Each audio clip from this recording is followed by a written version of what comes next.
예수님의 이름으로 기도합니다. 아멘. 같이 기도합니다. 하나님 감사합니다. 오늘도 주님께서 말씀하여 주시고 우리에게 생명과 은혜와 능력으로 충만케 하여 주시옵소서. 우리 귀하게 공개하는 손길 축복해 주셔서 하나님께서 갚아주시고 채워주시옵소서. 예수님의 이름으로 기도합니다. 아멘.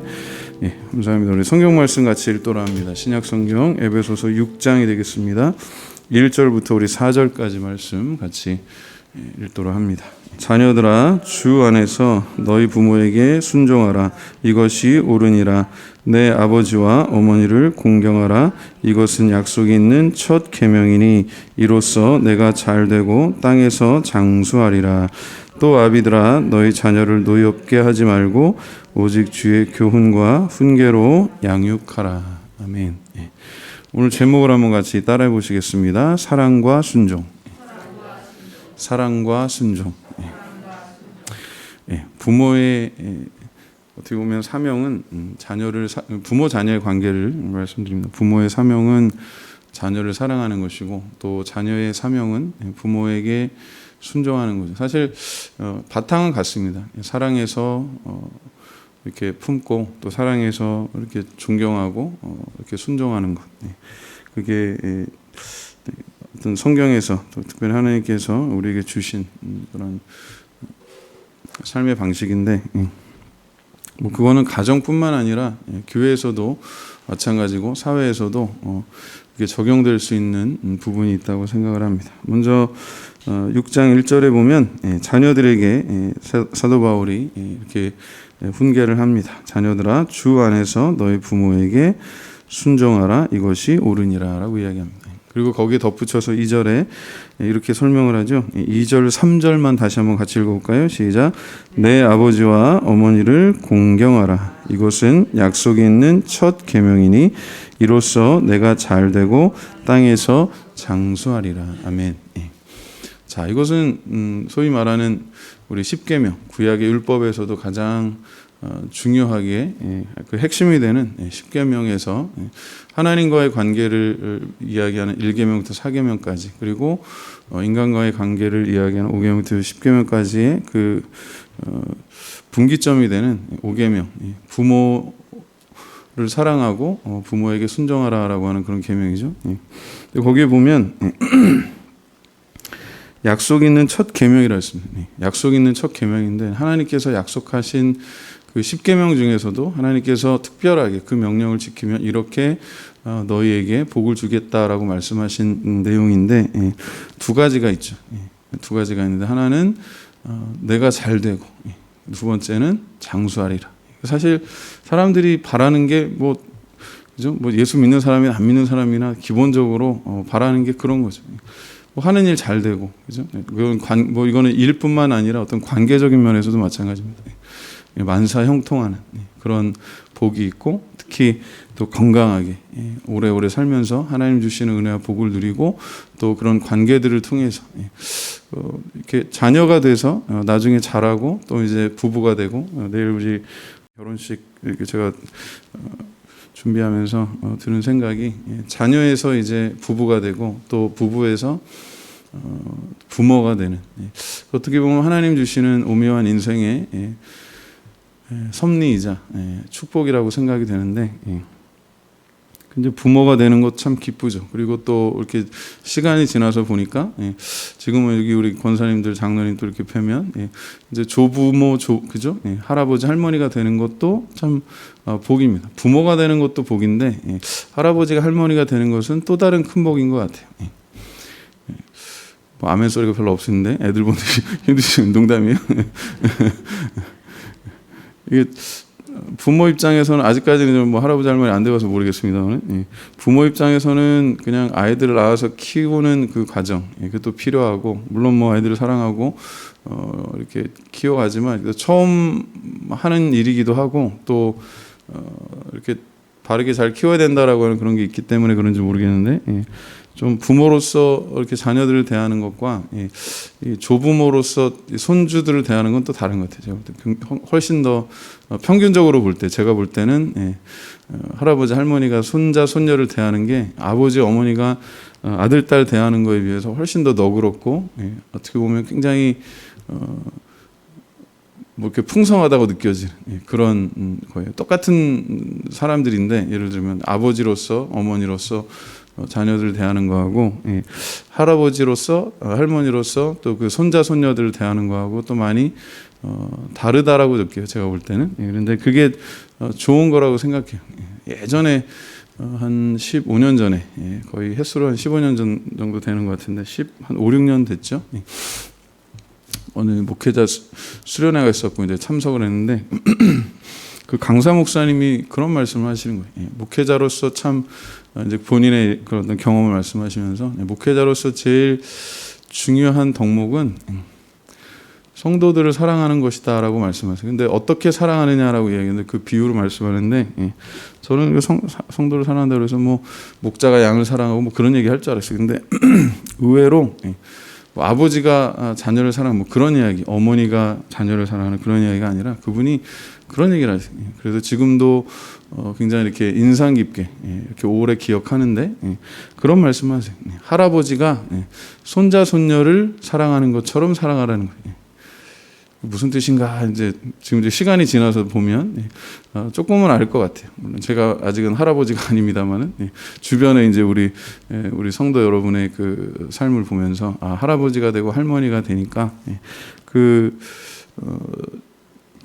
자녀들 물론 뭐 아들 딸도 참 귀하고 사랑스럽고 참 예쁘죠. 근데 보니까 손자 손녀는 어떻게 보면 정말 이렇게 표현하는 게 아주 그 이상의 훨씬 더 뭐 끔찍하다는 표현은 좀 나쁜 표현이 아니라 아주 진짜 귀하게 여기는 그런 모습을 볼 수가 있습니다. 진짜 눈에 넣어도 아프지 않은 작은 것 하나에도 이렇게 관심을 갖고 또 도와주고 요즘 참 저 이렇게 쭉 보면서 감사한 게 가끔 이제 공원에 산책을 하면 어린아이를 데리고 나오는 분들이 많은데 물론 이제 젊은 부모들도 있어요. 그 중에는 뭐 부모들이 많지만 또 그 중에 보면 할아버지 할머니들이 아이들을 데리고 이렇게 나오세요. 아마 이제 엄마 아빠들 뭐 일도 하고 하니까 그런 경우들이 많죠. 그래서 이렇게 할아버지 할머니 손을 잡고 나오는 아이들도 많은데 제가 이렇게 보면서 그 아이도 복이 있지만 그렇게 아이를 또 손자 손녀를 돌보고 데리고 이렇게 산책도 하고 할 수 있는 그런 할아버지 할머니가 되는 것도 참 복이 있다라고 하는 생각을. 왜냐하면 건강해야 돼요. 보니까 애들이 활동량이 엄청나죠. 그리고 또 호기심도 많고 저희도 이제 아이들 키울 때 보면 그 성장기에 따라 조금씩 이제 변화가 있는데 굉장히 그 말도 많고 질문이 많을 때가 있어요. 그러면 이게 어떨 때는 엄마 아빠가 좀 약간 그 말빨이 딸리거나 지식이 딸리거나 그럴 정도로 애들이 되게 호기심이 많은 경우도 있어요. 그래갖고 이제 물론 지나가는 시기입니다만은 개인적인 또 차이도 있을 것이고 그러는데 그런 과정을 겪어가는 것이 삶의 또 아주 중요한 과정이고 또 즐거움의 일부라고 생각을 해요. 그래서 오늘 이제 특별히 내일이 어버이날이기 때문에 본문을 가지고 말씀을 다시 한번 드립니다만은 물론 여기에 전제되는 것은 하나님 아버지의 사랑과 예수 그리스도 그 아들로서의 완전하신 순종하심에 바탕한 교회 성도의 생활에 대해서 이렇게 이야기하는 겁니다만은 우리가 일상적인 생활에서도 그런 신앙의 원리를 잘 적용할 수 있으리라고 생각을 해요. 그래서 전도서 기자가 이야기하는 거 저는 참 감사하게 생각하는 게 그 전도서 기자가 어려운 시절에 이렇게 많은 기도 제목이 있는 어떻게 보면 요즘 같은 우리 같은 그런 상황이라고도 볼 수 있는데 어려운 시절을 살아가는 성도들에게 참 이렇게 길라잡이가 되는 길을 알려주고 이렇게 빛을 밝혀주는 등불 같은 그런 지혜의 말씀이 있어서 감사합니다. 근데 그 핵심은 제가 이해하는 핵심은 그거예요. 지금 이 순간 하나님이 주시는 모든 것들에 대해서 아주 세밀한 것들까지도 세고 감사하고 그것을 누리는 것이 복이다라고 하는 거예요. 전도서가 굉장히 파격적으로 시작하죠. 헛되니 모든 것이 헛되다로 이야기하는데 굉장히 강하게 부정을 하는데 그 결론은 허무주의 철학이 아니라 뭐예요? 하나님 바깥에 있으면 모든 게 다 헛되다는 이야기예요. 모든 게 헛돼. 우리가 공부 열심히 하고 뭐 건강을 잘 가꾸고 요즘 이제 제 또래 정도 되는 그 친구들 이렇게 보면 건강 관리하고 뭐 그런 거 신경을 많이 쓰는데 그리고 또 자녀들도 이제 키우죠. 그리고 또 뭐 이제 일하는 친구들은 또 자기 뭐 사업도 하고 그러는데 보면 신경 쓸 것들이 참 많은데 정말 중요한 게 뭔가를 잊으면 안 된다는 생각이 들어요. 그리고 어느 날 갑자기 뭐 건강을 잃기도 하고 또는 하는 일이 잘 안 돼서 또 사업에 어려움이 있기도 하고 뭐 다 그럴 수도 있어요. 그런데 가장 중요한 건 하나님이 주신 생명을 잃고 그 그냥 육신의 죽음으로 끝나는 게 아니라 영원히 하나님 앞에서 잃어버리는 것, 하나님과 영원히 함께 할 수 없는 그런 단절됨, 그게 가장 어떻게 보면 두려운 일이라고 하는 것을 너무 늦게 깨닫는 경우들이 있어요. 다시 말하면 무슨 말이냐면 복음을 접할 기회가 없이 사는 사람들이 여전히 많이 있다라고 하는 거예요. 한국에 교회가 많고 성도들이 많고 또 이렇게 외형적으로 보면 사람들이 그런 얘기해요. 왜 이렇게 특히 외국인들이 왜 한국에는 왜 이렇게 십자가가 많냐, 무슨 병원이 많으냐, 그죠? 그 병원이 아니라 교회다 그러면 또 놀라고, 또 예수 안 믿는 사람들 그런 얘기, 아니 왜 이렇게 교회들이 많냐? 교회가 많은 이유는 죄인들이 많기 때문에 하나님의 사랑을 듣고 깨닫고 그리고 예수 그리스도를 통해서 그 영혼이 거듭나고 변화되어야 될 사람들이, 그리고 하나님께서 찾으시는 잃어버린 양들이 여전히 많기 때문에. 화양동에만 해도 이 행정동으로 했을 때 화양동의 인구가 한 2만 2천 명이 안 됩니다. 지금 공식적으로 이렇게 등록되어 있는 인구만 치자면 그래요. 그런데 화양동의 교회가 20개가 안 돼요. 다녀보면서 보면 아마 서너 개, 그나마도 간판, 뭐 옛날 간판만 남아있는 그런 교회들도 있고, 그래서 제가 한 재작년, 그러니까 1년에 한 번 정도씩은 이렇게 지역을 한 번 쭉 돌아봐요. 그래서 특히 이제 교회들이 뭐 새로 생기거나 하는 그런 경우들이 이제 이렇게 이렇게 관심 있게 보는데, 교회가 거의 생기질 않아요. 새롭게 최근 몇 년, 제가 알기로 최근 한 2년 교회가 새로 이렇게 생긴 경우가 거의 없어요. 기존에 있는 교회들도 20개가 안 됩니다. 그 말은 뭐냐면 인구가 2만 명 치고요, 교회가 20개가 안 된다는 얘기는 지금 평균적으로, 그리고 화양동에 있는 교회들이 규모가 그렇게 크지 않아요. 제가 알기로 그렇게 뭐 좀 그래도 뭐 자체적으로 건물이 있고 어느 정도 자리를 잡고 이렇게 모이는 교회도 아마 200명 안 될 겁니다. 지금 특히 코로나 상황에서 더 그래요. 저희도 지금 한 100명대 그 미만이죠. 지금 이제 모이는 거, 아이들도 그렇고 뭐 노약자들 그렇게 하다 보니까 실제로 이제 또 20%까지밖에 예배를 못 드리기 때문에 정규 예배, 우리 주일 예배 참석하는 성도들이 그렇게 많지 않은 상황을 감안해 보자면 작은 교회들, 저희보다도 더 어떻게 보면 열악한 상황 속에 있는 교회들은요 더 힘들다고 봤을 때, 교회가 평균 성도 출석하는 성도가 100명이 안 돼요. 그러면 20개 교회가 100명씩 해도 뭐 어렵죠. 근데 그렇게 안 돼요, 실질적으로. 그러니까 여기 화양동만 놓고 봤을 때도 복음을 전할 기회가 굉장히 많은 거죠. 여전히 많이 필요한 거예요. 교회가 사실 많은 게 아니라 더 필요해요. 더 필요한데 문제는 선교적으로 연합을 하고 또 교회에 대한 어떻게 보면 사회적인 인식들, 그리고 그 과거에 있었던 그런 좋은 이미지들이 어떻게 보면 많이 있었는데 지금 또 조금 아쉽게도 그런 좀 이렇게 퇴색한 면들도 있습니다만, 어쨌든 뭐 사회에다 잘 보이려고 하는 건 아닙니다만은 실제로 보면 정말 보이지 않는 곳에서 이름 없이 빚도 없이 헌신하는, 사회에서 제일 어렵고 밑바닥에서 섬기는 그런 일을 하는 게 교회고 성도들인 경우들이 참 많아요. 다만 드러내놓고 뭐 자랑하지 않기 때문에. 그거는 예수님의 가르침 때문에도 그렇습니다. 우리가 한 손이 하는 것을 다른 손이 알지 못하게 하도록 자랑하지 않도록 하거든요. 그거는 좋은 겸손한 신앙의 이런 모습이라고 저는 생각을 해요. 어쨌든 교회가 더 많이 필요하고 우리가 더 열심히 선교하고 전도하고 복음을 전해야 될 줄로 믿습니다. 특별히 이 어린이날 지나고 또 이제 내일 우리가 어버이날을 맞으면서 대부분 그런 어떤 날들을 보면서 생각하는 게 그래요. 그러면 어버이날 하면 떠오르는 게 제일 먼저 떠오르는 게 뭐예요? 카네이션. 그 다음에 뭐 부모님 선물, 뭐 그런 거죠. 그리고 뭐 건강식품이라든지 뭐 이런 것들도 있고, 뭐 부모님들도 이렇게 선물에 들어가는 게 여러 가지가 있을 수 있어요. 뭐 좋아하시는 음식도 있을 수 있고, 뭐 필요한 그런 물품일 수도 있고, 뭐 또 이렇게 용돈 쓰시라고 주실 수 있고, 뭐 다양할 수 있어요. 근데 우리가 어버이날을 생각할 때, 어린이날도 마찬가지예요. 어린이날도 이제 지나고 보니까 뭐 TV에 나오는 걸 보니까 장난감들 큰 거 이렇게 박스에다가 뭐 과대 포장해가지고 실제로 뜯어놓으면 이만큼밖에 안 되는데 박스는 이만해가지고 그런 것들. 그러니까 뭐라도 아이들 손에 쥐어져야 되는 어떤 그런 강박증 같은 게 있는데 부모님한테도 마찬가지인 것 같아요. 보면 뭔가 이렇게 드려야 되고 그런 것들이 있는데 물론 뭐 그게 나쁜 건 아니겠습니다만은 오늘 이제 본문을 통해서 우리가 생각해 볼 것은 부모님에게 있어서 자녀로서 가장 효도할 수 있는 부분이 무엇인가?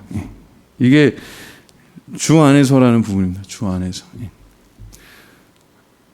주님의 사랑을 바탕으로 부모를 사랑하는 거죠. 사랑하고 존경하고 순종하는 거. 제가 볼 때 부모의 직업은, 부모의 사명은 사랑인데 그 사랑의 일부는 상당히 많은 부분은 잔소리예요. 어제 기도원에 이제 다녀왔습니다. 내일 또 예식도 있고 또 토요일이고 해서 다녀올 시간이 좀 그럴 것 같아갖고 이제 어제 이제 집사람 한번 다녀왔는데 부모님 인사 잠깐 드리고 감독님은 이제 또 그 일정이 있으셔갖고 기도하시는 시간 뭐 이렇게 해서 바로 직전에 이제 찾아뵙고 그 기도만 잠깐 해주셨어요. 그리고서 이제 인사드리고 어머니 이제 하고 차 한 잔 마시고 이제 이렇게 올라왔는데 부모의 그 사랑은, 관심은 자녀들이 잘 되는 거죠. 잘 되는. 그러다 보니까 이제 관심이 있기 때문에 이런저런 얘기를 해요. 한 달 만에 보니까 뭐 이렇다 저렇다 하면서 뭐 얘기를 해요. 뭐 그럼 다 잔소리해야 되는 거예요. 잘하라고 하는 건데 뭐 속으로 그래. 뭘 더 잘해야 되나 뭐 그런 것도 있는데 나이 50이 넘어도 자식은 자식인 거예요. 근데 그거는 충분히 그러리라고 생각을 합니다. 당연히. 그리고 또 그게 부모의 특권이라고 생각을 하고 또 저도 이제 뭐 자녀인 동시에 또 이제 자녀들을 키우는 부모 입장에서 보면 또 그게 이해가 돼요. 뭐 이랬으면 좋겠고 저랬으면 좋겠고 그런데 그게 이제 잔소리라고 생각하면 좀 부정적인 게 있는데 사랑과 관심이라고 생각하면 좋은 거예요. 어쩔 때는 그게 너무 무한반복이 된다 싶을 때도 그럴 수 있는 거예요. 하나님의 사랑도 비슷합니다. 하나님께서 우리를 사랑하시기 때문에 신구약을 통틀어서 쭉 하시는 말씀이 그래요. 하나님께서 우리를 사랑하신다. 하나님께서 우리를 사랑하신다.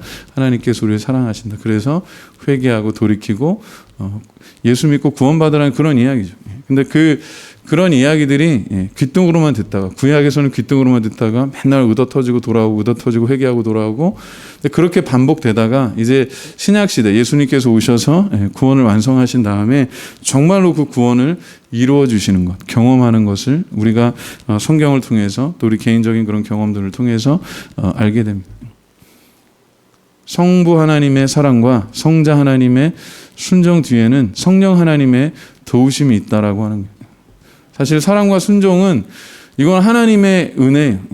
그리고 그것을 가능하게 하시는 것 또한 하나님의 은혜. 성령께서 도우시지 않으면 하나님의 사랑을 깨달을 수도 없고 예수 그리스도의 순종을 우리가 알 길도 없어요. 예수님의 십자가를 통해서 우리가 하나님 아버지의 그 사랑을 깨닫는 거예요. 그리고 그 예수님의 십자가를 통해서 또한 예수님의 그 아버지에 대한 순종을 깨닫는 거예요.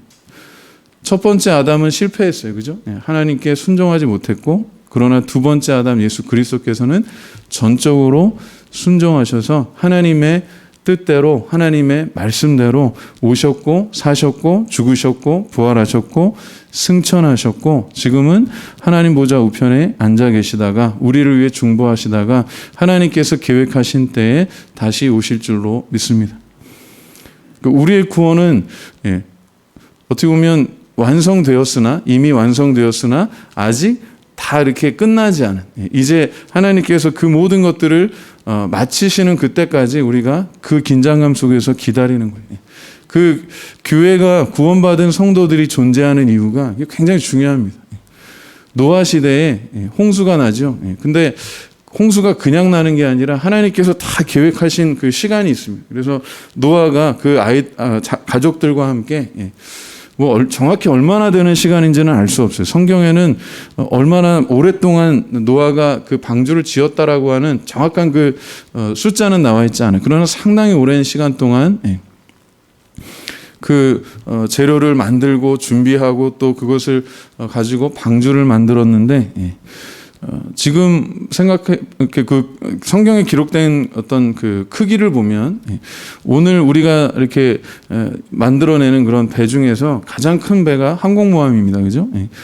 그런 정도의 크기의 배를 생각해 보세요. 몇천 년 전에 지금처럼 뭐 이렇게 과학기술이 발달한 것도 아니고 무슨 도구가 제대로 된 것도 아닐 텐데 그거를 나무를 일일이 다 켜내고 또 말리고 그걸 또 가공해서 이렇게 붙이고 해서 길이가 100m가 넘는 그리고 3층 높이의 그런 방주를 만들어내는 게 쉽지 않은 일이었어요. 그것도 뭐 노아의 가족이 그 자식들까지 며느리까지 다쳐서 8명밖에 안 되니까 남들은 다 손가락질하고 비우는데 그럼에도 불구하고 하나님께서 계획하신 그 시간에 맞춰서 그들이 순종합니다. 그래서 배를 뭐 배라기보다는 방주는요 네모난 상자라고 보시면 돼요. 우리가 흔히 그 영화라든지 그 뭐 이렇게 성경 그림 성경 같은 데서 보는 게 이렇게 배 모양으로 돼 있는데 실제로 여기 성경에 기록된 것만 가지고 딱 보면 네모난 상자를 3층으로 쌓아놓은 거라고 보시면 돼요. 거기에는 노도 없고 또 이렇게 뭐 닻을 내려갖고 멈출 수 있는 것도 아니고 그냥 둥둥둥 떠다닐 수만 있는 그런 기능을 가진 거예요. 근데 그렇게 설계를 누가 하셨냐면 하나님께서 하셨고 그 설계대로 노아와 가족들이 순종했어요. 수많은 아마 시간이 흘렀겠죠. 그리고 그 과정 속에는 성경에는 그런 게 기록되어 있지 않지만 수많은 갈등들이 아마 있었을 거예요. 얼마나 힘들었겠어요. 그 아들들이 얼마나 또 힘들었겠어요. 아버지 맨날 또 동네 사람들은 손가락질하죠. 노아 저 영감탱이 미쳐가지고 무슨 이 좋은 날에 산꼭대기에다 배를 짓는다고 난리고 그것 때문에 가족들도 온 고생한다고 그렇게 조롱거리가 됐을 수도 있어요. 근데 정말 하나님께서 계획하신 그 날에 비가 와서 홍수가 나서 그들과 또 이렇게 구원받은 동물들만 그 안에 들어간 그 날에 나머지 사람들은 아마 그때 늦었지만 그때 후회했을 거예요. 야, 내가 노아 말을 들었더라면. 어떻게 보면 지금도 비슷하다고 생각해요. 사람들이 뭐 다 먹고 마시는 일에는 열심히 뭐 아무리 코로나가 어떠고 그래도 나가 보면요 길마다 차가 넘치고요. 식당 이런데 뭐 가면 아마 이 시간대 되면은 막 바글바글합니다. 뭐 사회적 거리두기가 이제는 너무 의미 없는 시대가 됐어요. 한강공원 같은데 가면은 뭐 5인 이상 그런 게 별 의미가 없어요. 그런데 하나님께서 여전히 우리에게 그런 사명을 주셨다라고 생각해요. 교회가 제가 말씀드린 건 교회는 영적인 방주예요. 주님께서 계획하신 때에 주님의 백성들을 구원하시기 위해서 교회를 통해서 하나님 나라를 확장해 가시는 줄로 믿습니다.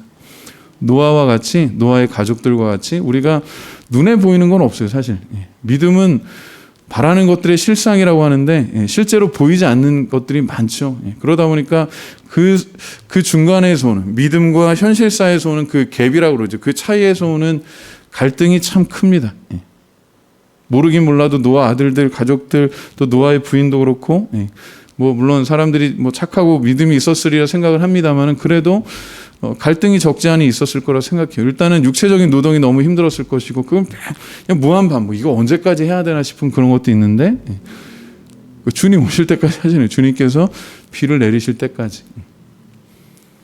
우리에게 주신 그 사명이 어떻게 보면 그래요. 야, 이거 언제 끝나나? 우리 복음을 전하고 뭐 또 자녀들을 키워서 이렇게 훈련시키고 또 어떻게 보면 제자들을 키우는 그런 과정들 계속해서 반복되는 것 같은데 성경에 보면 분명하게 하나님이 약속하신 게 있는데 끝이 있어요.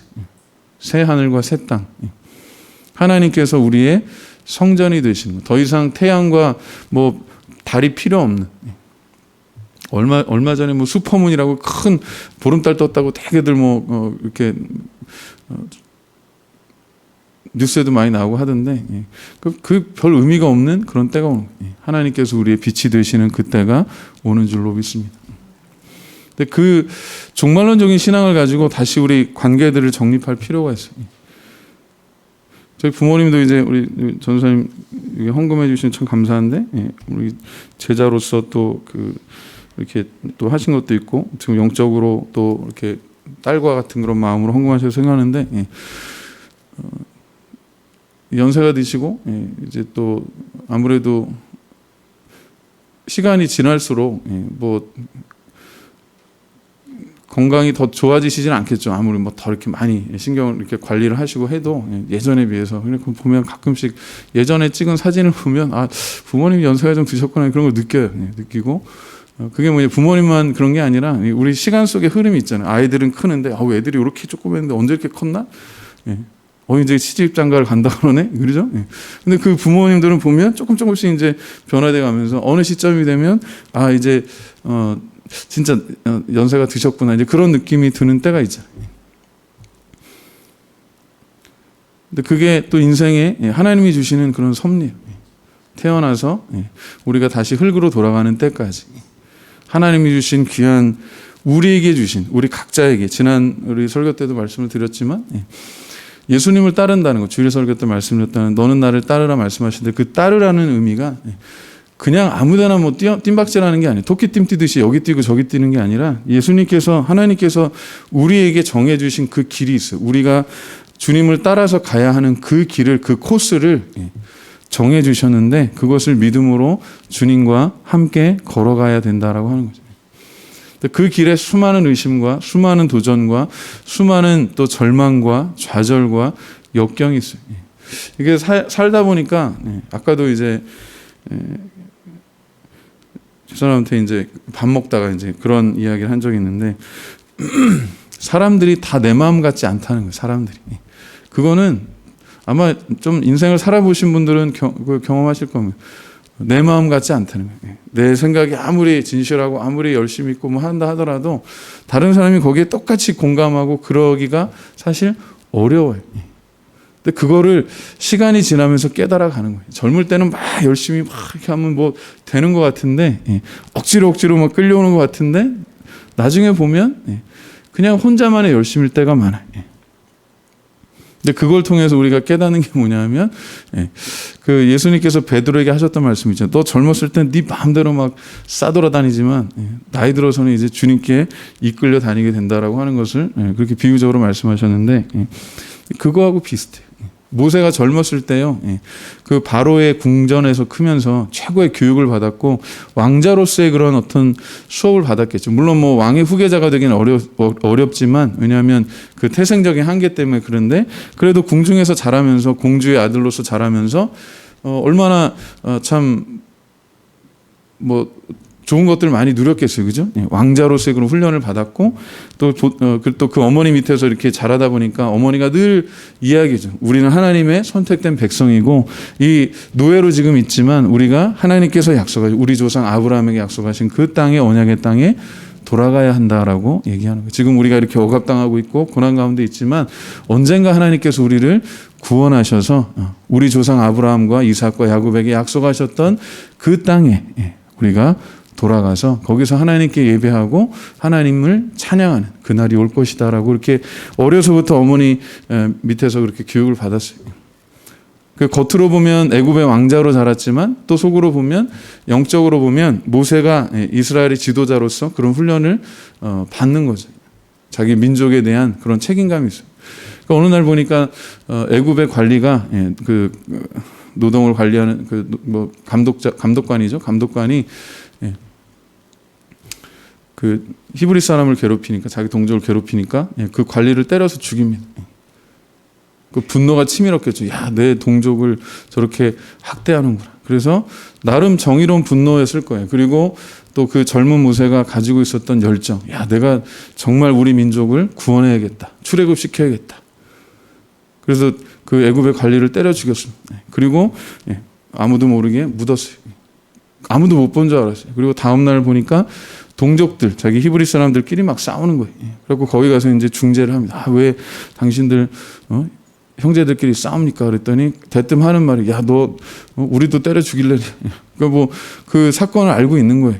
그러니까 이제 자기 신변의 위협을 느끼고 도망가죠. 아니나 다를까 이제 애굽에서도 수배령이 내리고 그는 이제 붙잡히면 뭐 사형수가 되는 거죠. 그래가지고 미디안 광야에 그냥 쫓겨가가지고 40년 동안 목자로서 삽니다.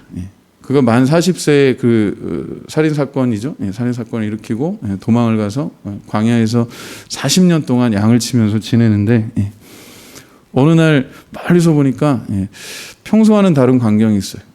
이렇게 불이 났는데 그 불이 소멸되지가 않는 거예요. 보통 불이 나면은 이렇게 연기 나고 뭐 불꽃 보이다가 이렇게 사그라지는데 계속해서 그 불꽃이 살아 있는 거예요. 그래서 너무 신기하니까 가까이 가서 보자 했는데 하나님께서 그를 부르시는 장면이죠. 모세를 부르시고 이 땅은 거룩한 곳이니 내 신발을 벗어라 말씀하셔서 맨발로 거기서 하나님의 부르심을 받죠. 그리고 그 장면은 너무나도 잘 아실 거예요. 그리고 애굽의 백성들, 애굽에서 고통받는 이스라엘 백성들을 구원하기 위해서 내가 너를 선택했다라고 말씀하실 때 모세는 사실 거부하죠. 아이고 하나님, 저 같아도 그래 부르시려면 그때 부르시죠. 40년 전에 나 더 젊었을 때, 더 막 힘이 있을 때, 열정이 있을 때, 정말 우리 백성들을 구원하고자 하는 그런 뜨거운 열망이 있을 때 그때 부르시지. 지금 다 늙어가지고 이제 그때 80세였으니까 뭐 그런 마음이었던 것 같아요. 아유, 이 노인네를 어디다 쓰시겠습니까? 뭐 그런 태도였죠. 거기다가 이제 또 뭐 이런 핑계 저런 핑계 대고 저는 말도 못해요. 오죽하면 하나님이 막 화를 내셨어요. 야, 네 형 아론이 말 잘하잖냐. 아론이 모세보다 3살이 많거든요. 실제로 아론이 또 모세를 대신해서 그런 이렇게 대변인 역할을 잘 해줍니다. 그런데 제가 그 이야기를 쭉 하는 건 뭐냐면 하나님께서 기다리시는 때가 있는 것 같아요. 우리가 막 열심을 가지고 막 그렇게 하는 것 같아도 막 내 마음대로 막 되는 것 같고 막 열심히 하는 것 같은데 다 보면 하나님의 은혜 가운데 있고 하나님의 계획 가운데 우리가 있다라고 하는 거예요. 40세 모세가 그 열정을 가지고 애굽을 떠나서 자기 이스라엘 백성들을 구원하려고 했다면 그는 반드시 실패했을 거예요. 왜? 그거는 하나님의 계획이 아니었어요. 그리고 하나님의 은혜가 하나님의 사랑이 바탕되지 않았어요. 인간의 열정, 인간의 지식이요 그렇게 오래가지 않아요. 그런 의미에서 내 마음 같지 않은 거예요. 내 마음처럼 또 돼서도 안 돼요. 어떻게 보면 세상이 내 마음대로 다 되고 내 마음처럼 되면 그렇잖아요. 우리가 원하는 대로 다 된다면 세상이 얼마나 혼란스럽겠어요. 제가 생각해보면 그래요. 근데 참 감사하게도 하나님께서 뭔가 우리가 알 수는 없지만 중간에 이렇게 간섭하시고 인도하신다라고 하는 거. 그게 하나님의 섭리죠. 우리는 이해할 수 없는 방법으로 하나님께서 계획하시고 이끌어 주시고 인도해 주시는 줄로 믿습니다. 그걸 믿고 오늘 우리가 이 관계 속에서 지금 하나님의 은혜를 구하는 거예요. 내가 부모로서의 역할도 있을 것이고 또 그보다는 이제 먼저 자녀로서의 역할도 누구나 누군가의 자녀입니다. 그렇죠? 부모님이 뭐 어떤 분들이었던 간에 그 부모님을 통해서 우리가 이 땅에 태어났고 또 하나님 아버지의 그런 사랑을 우리가 지금 누리게 됐고 예수 그리스도의 그 순종하심을 통해서 우리가 그 순종하심 덕분에 구원을 받은 줄로 믿습니다. 그것을 믿고 깨닫고 또 증거하게 하시는 성령께서 우리와 함께 하시는 줄로 믿습니다. 그래서 우리가 사랑하고 순종할 수 있는 거예요. 주님 안에서 주님 때문에 주님의 은혜 때문에 주님을 사랑하고 또 주님께 순종하고 서로 우리 성도들 간에 가족들 포함해서 성도들 간에 서로 사랑하고 순종할 수 있는 줄로 믿습니다. 내일 이제 오전이 아니지 12시 반이니까 뭐 낮 시간인데 그 혼인식 때 늘 에베소서 6장의 말씀 가지고 합니다. 그 뒤에 그 5장의 말씀 에베소서 5장에 나오는 그 부부의 관계에 대해서 교회 사실은 예수님과 교회의 관계에 대해서 이렇게 사도 바울이 비유로 이야기했지만 또 우리 결혼식 때 많이 인용하는 말씀이기도 해요. 남편이 아내를 사랑하고 아내가 남편을 존경하는 거예요. 가정은 사랑과 존경이라고 하는 두 개의 기둥으로 세워지는 거예요.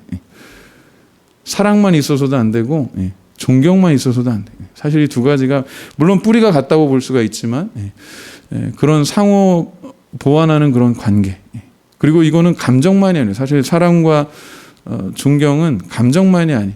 이거는 어떻게 보면 우리의 모든 인격이 거기에 포함됩니다. 그리고 그것을 가능케 하시는 분이 하나님이신 줄로 또한 믿어요.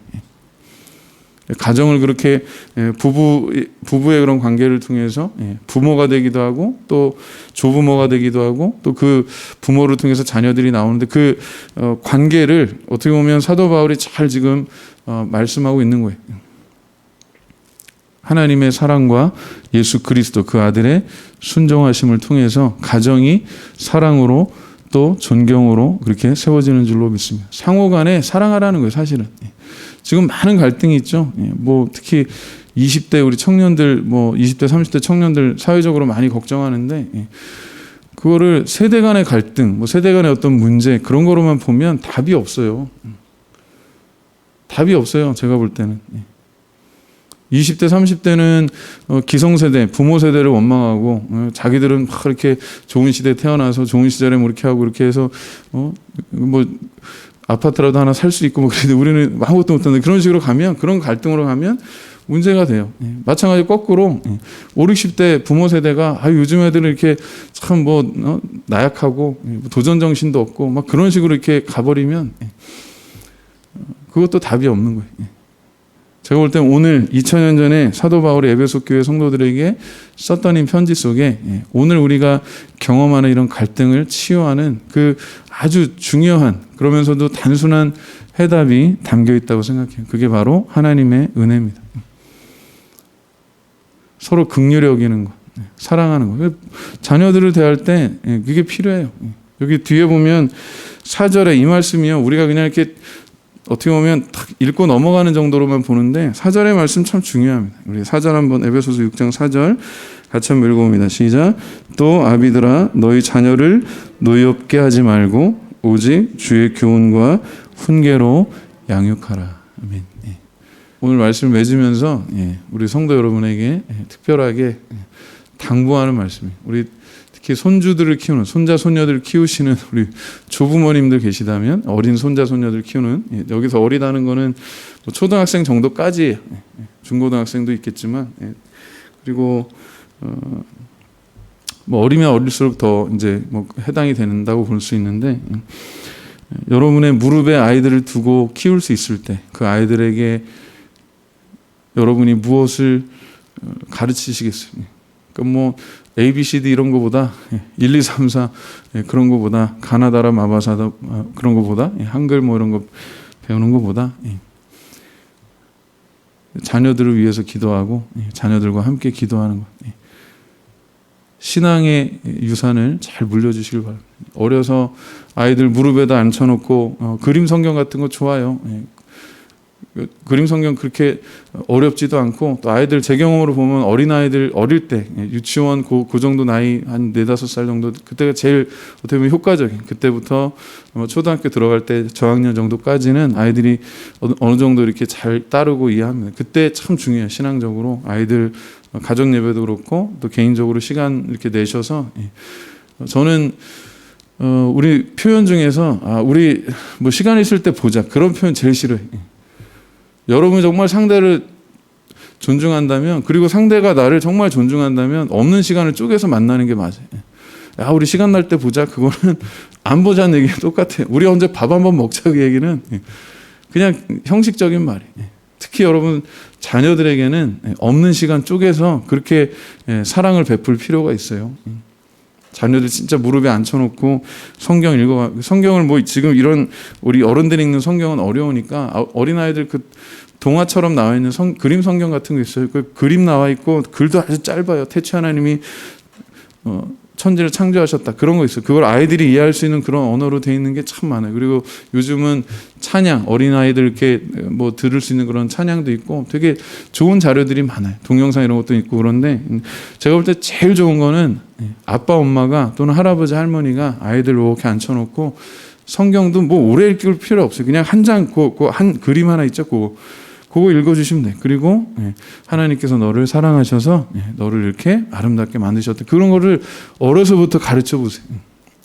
그게 절대로 없어지지 않아요. 그리고 이거는 뭐 성경 이런 걸 떠나서 아동 교육 그쪽으로 이렇게 오랫동안 연구한 사람들이 다 하는 얘기인데요. 유년기 때 행복한 사람들이요, 나중에 어른이 돼서 성인이 돼서도 어지간히 힘든 일 있어도 잘 견딘답니다. 그러니까 우리가 인간적으로 뭐 그 교회를 다니고 안 다니고를 떠나서 모든 사람들이 공통적으로 간구하는 게, 사실 구하는 게 행복하길 바래. 우리는 행복하게 살길 바라는데 그 행복의 뿌리는 사실 멀리 있잖아요. 고기도 먹어본 사람이 먹는다는 말이처럼요, 그걸 조금 응용하자면 사랑을 받아본 사람이 사랑도 할 줄 알아요. 요즘 막 그 흉악한 범죄, 뭐 많은 사람들이 뭐 사이코패스다 이렇게 얘기하는데, 그게요 뭐 유전적인 거 이런 것만의 영향이 있지 않고, 제가 볼 때는 그런 환경적인 거, 사랑을 받아봤어야 사랑을 하고 공감을 할 텐데, 그걸 생각해서 어려서부터 엄마 아빠한테 버림받고 학대당하고 사회에서 이렇게 막 멸시천대 당한 사람이 그게 정상적으로 자라는 거를 그렇게 성장하는 걸 바라는 것 자체가 이상한 거죠. 어려서부터 여러분 자녀들 특히 믿음 안에서 그렇게 잘 하나님의 사랑으로 양육하시기를 바랍니다. 하나님의 사랑과 예수님의 순종하심을 성령님의 도우심으로 잘 가르치는. 그러니까 제가 볼 때는 그거예요. 뭐 말을 잘하고 뭐 이렇게 구연동화 이렇게 하듯이 잘하는 분도 있겠지만 꼭 그렇지 않아도 정말 진심으로 사랑한다라고 아이들이 알아요. 아이들이 할아버지가 나를 참 사랑하시는구나, 할머니가 나를 참 사랑하시는. 그게 뭐 진짜 말을 잘해서 뭘 해줘서가 아니고 진심으로 사랑한다라고 느낄 수 있도록 하나님께서 그런 은혜를 주세요. 그래서 언젠가 우리가 없을 때, 우리가 주님 품에 안겼을 때, 아이들만 이제 어떻게 보면 그 세대를 살아갈 때에도 그것을 기억하고 살아가는 거예요. 그때 우리 할아버지를 통해서, 할머니를 통해서, 우리 아버지를 통해서, 어머니를 통해서 나에게 이런 사랑을 주셨던 그 하나님을 지금 내가 기억하고 살아가는 거예요. 그래서 아브라함의 하나님, 이삭의 하나님, 야곱의 하나님은요 늘 현재 진행형이에요. 과거가 아니라 과거에서부터 지금까지 계속해서 우리를 사랑하시고 우리를 인도하시고 우리를 은혜 가운데 품으시는 그 하나님이 여러분과 함께 하시고 여러분의 자녀들, 여러분의 또 손자, 손녀들 주님 오시는 그날까지 함께 하실 줄로 믿습니다. 오늘 하나님의 사랑을 기억하고 예수 그리스도의 순종에 감사하고 성령 하나님의 도우심을 바라고 은혜 가운데 승리하시기를 주님의 이름으로 축원합니다. 우리 이제 함께 기도하실 텐데, 아까 부르셨던 찬송가 28장 1절이죠. 복의 근원 강림하사 찬송하게 하소서. 한번 부르시고 한번 기도하도록 하겠습니다. 28장 1절만 부릅니다. 복의 근원 강림하사 찬송하게 하소서. 한량 없이 자비하심 증량할 길 없도다. 아멘. 천사들의 찬송가로 나를 가르치소서. 아멘. 구속하신 그 사랑을 항상 찬송합니다. 아멘.